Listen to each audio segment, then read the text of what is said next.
Magandang hapon mga ka-happy hour. Narito ang mga balita para sa MBC TV Network News Update 5 PM edition.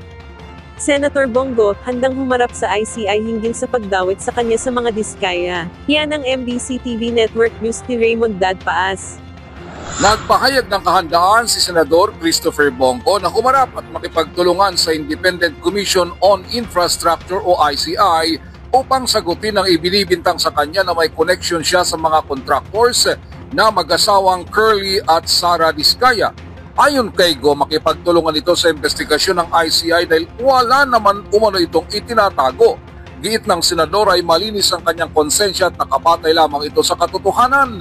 Dahil hindi umano nito kilala ang mga Diskaya gaya ng gustong palabasin sa ngayon na siya ang dahilan kung kaya't nagkaroon sila ng joint venture sa construction company ng kanyang ama na CLTG Builders at nakakuha ng malalaking halaga ng kontrata sa gobyerno.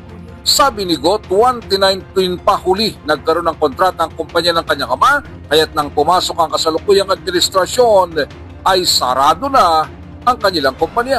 Sana po, fair lang po. Ako, nirespeto ko po ang ating ombudsman, nirespeto ko po ang DILG, ang DPWH, nirespeto ko po ang ombudsman, nirespeto ko po ang ICI sa kanilang mandato at willing tayo to cooperate. Basta tumbukin po yung katotohanan.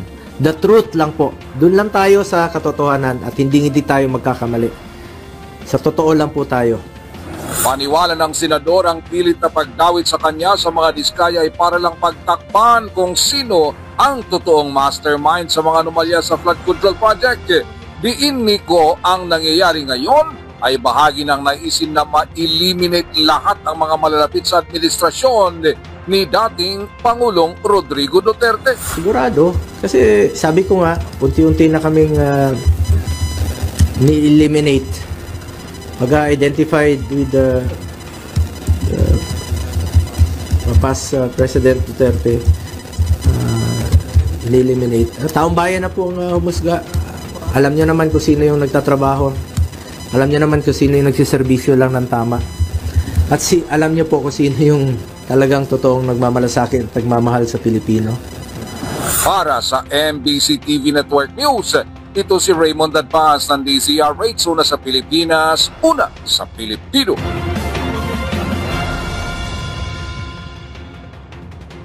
Samantala, sa Metro Manila ngayon, ilang kalsada sa lungsod ng Maynila pansamantalang isasara sa darating na linggo. Inabisuhan ng lokal na pamahalaan ng Maynila ang publiko hinggil sa nakatakdang pansamantalang pagsasara ng Quezon Bridge. Partikular ang north at southbound ng nasabing tulay kung saan isasarado ito para sa mga motorista sa October 19 simula alas 4 ng umaga. Ito ay para sa gaganaping Pasig River Esplanade inauguration na posibleng daluhan ng mga opisyal ng pamahalaan at iba pang kilalang individual. Pinapayuhan ng mga motoristang dadaan sa nasabing tulay na humanap ng alternatibong ruta upang hindi maabala sa pagbiyahe. Magtatalaga naman ng sapat na tauhan ng Manila Traffic and Parking Bureau para sa pagmamando ng trapiko, habang asahan na ang mahigpit na seguridad na ilalatag ng MPD sa naturang aktibidad.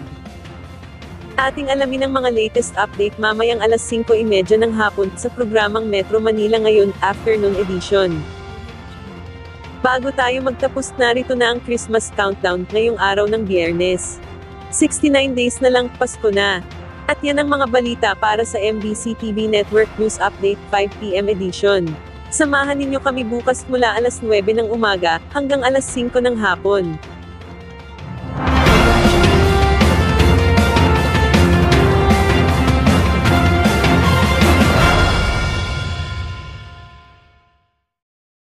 Mga ka-happy hour, kung gusto mong manood ang mga balita sa MBC TV Network News Update, mag-subscribe sa aming YouTube channel, i-like ang aming Facebook page, at i-follow sa aming TikTok account.